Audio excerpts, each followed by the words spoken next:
Well, happy Tuesday, Rare Leader community. Thank you for joining us for another Rare Leader conversation with myself, Tony Jalen.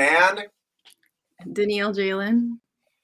so, if you're watching on YouTube or if you're on Twitter or if you're on the private Facebook group, the mission of Rare Leaders, I want to share that with you because I think it's important, is to equip you and to empower you and to educate you with the tools and the resources to help you live your best life professionally and personally. And today's discussion, we're going to talk about the subject of goals versus outcomes. It was a conversation Neil and I were having early morning, and I think you will appreciate Daniel's insights in terms of what the difference is between goals and outcomes, and how to go ahead and really get yourself to that point of understanding, okay, what is it that you want, and how you really can go about achieving that. So, Daniel, let's start out with you right off the bat. You know, we're having a discussion about, okay, people have these goals that they want to achieve, and you said something I thought that was good, that maybe one of the reasons why people don't always achieve their goals is because they get numb to going after goals. Can you share a little bit more about that? I think sometimes we get in our own heads, and it's like, you go to the doctor and they give you amoxicillin for everything, and all of a sudden you're immune to amoxicillin. It's not helping you with anything. And so I think sometimes we get so hung up on setting goals, setting goals, setting goals, and not hitting them. And so then all of a sudden, like, we set a goal with the mindset, I'm not even going to accomplish this, so why am I setting this goal? So then we stop setting the goals, because our mind just gets used to this not hitting it in the time frame that we maybe set for ourselves. And so I think sometimes if we can switch that to having an outcome, like, what is the outcome that we want to get from whatever we're setting, like, what is this outcome, we can move backwards and create a process for ourselves to get to that outcome versus having this, like, mental block with having set a goal. Yeah, I think you make a good point on that because I think a lot of times, I mean, I'm looking at my goal boards right there, and I think when you think, hey, what's I think when you have an outcome, for me, it gives you a sense of purpose and direction. And it does help you focus, like, okay, where am I going to put my energy? Where am I going to put my resources and attention to really what I want in life rather than being distracted by other things?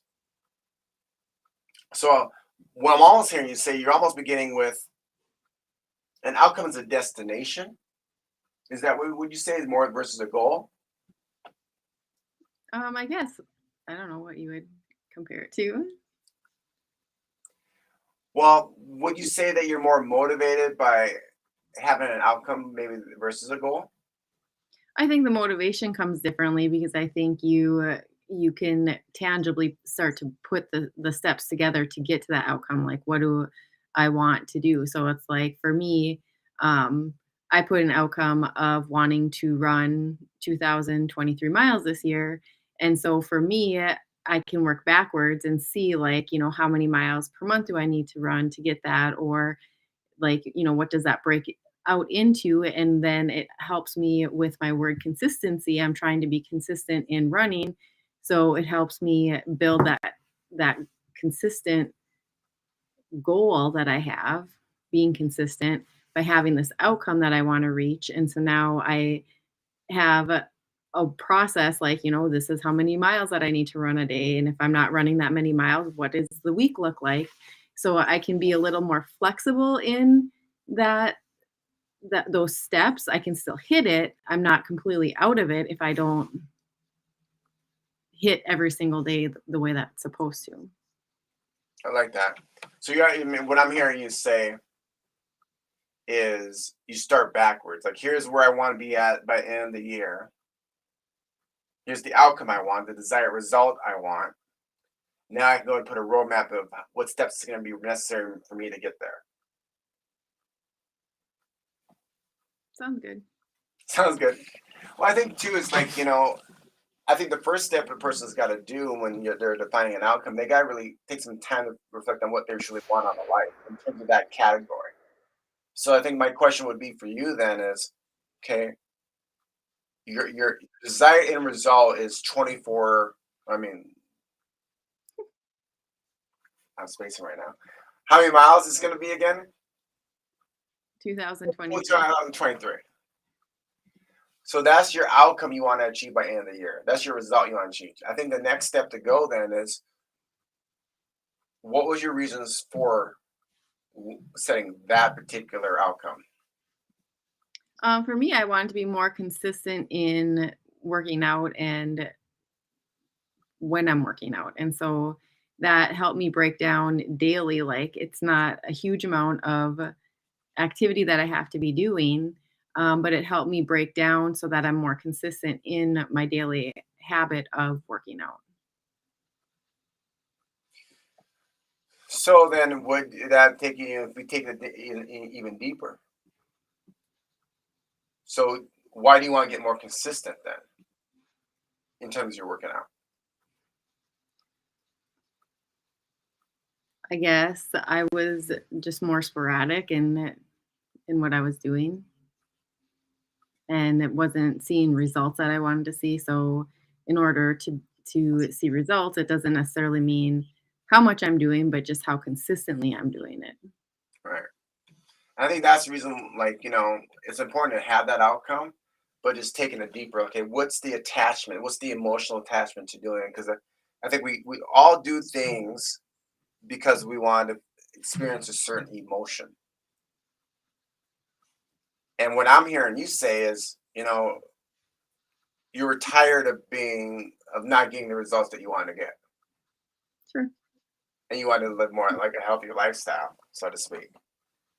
Um, And I think that's the next part is, visualizing, what the outcome is going to look like. So, okay, it's a year from now, 2023, and you accomplish that.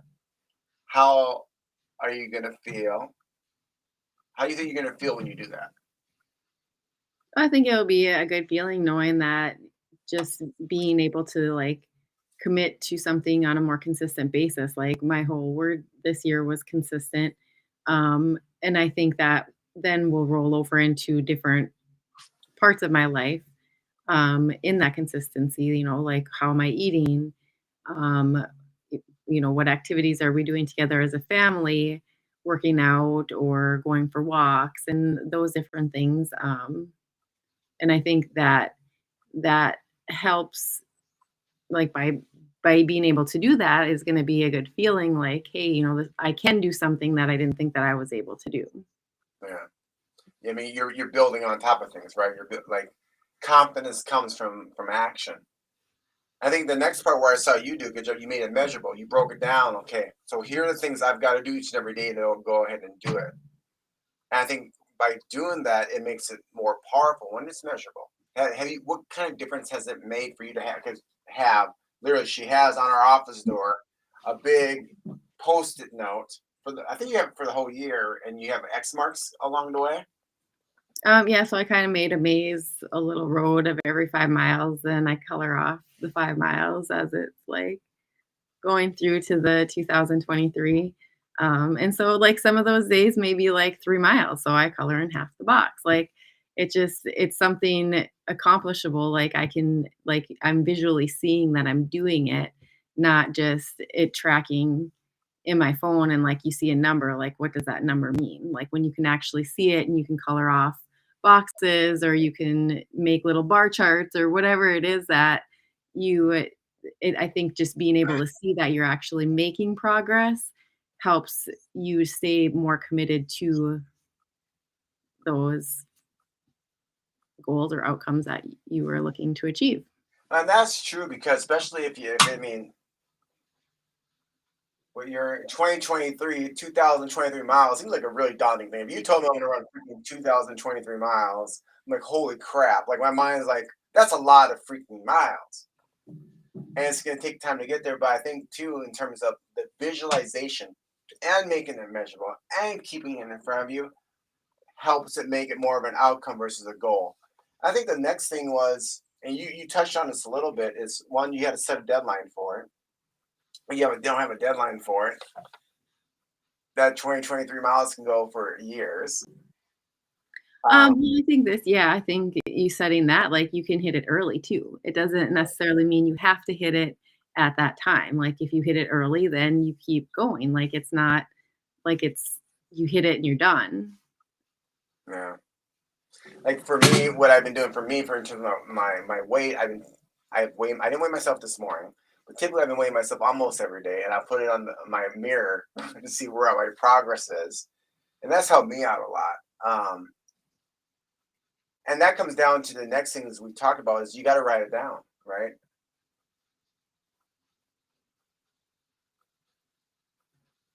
By you writing it down, putting up that board, how do you feel that's helped you out? Well, I And so just where you can have it where you can see it every day to remind you of what you're working towards.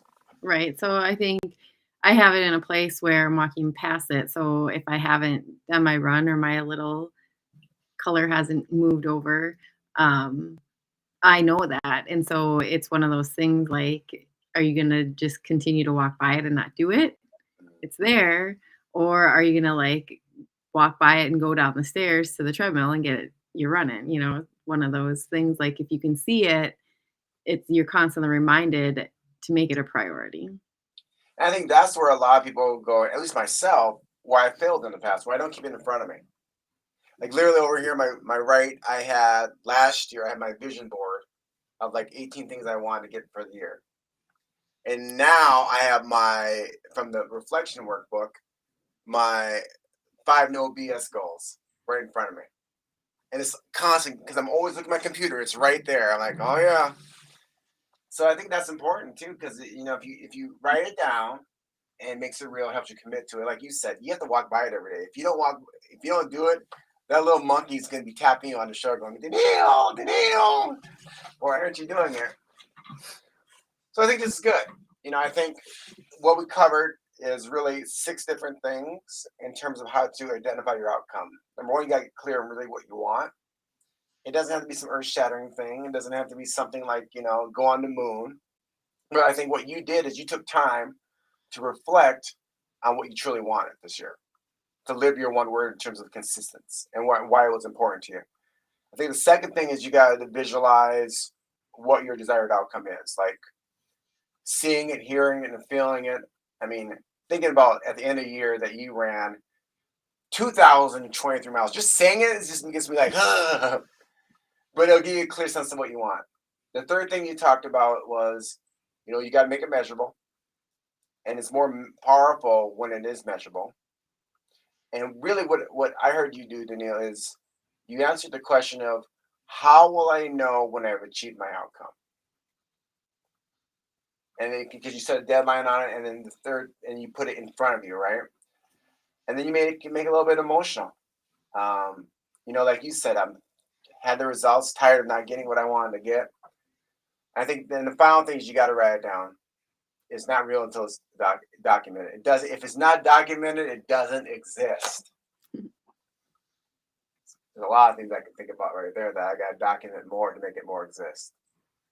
So I'm excited, Daniil, for us to give everyone an update throughout the year on how you're doing on your 2023 miles for the year. Final thoughts when it comes to outcome versus a goal.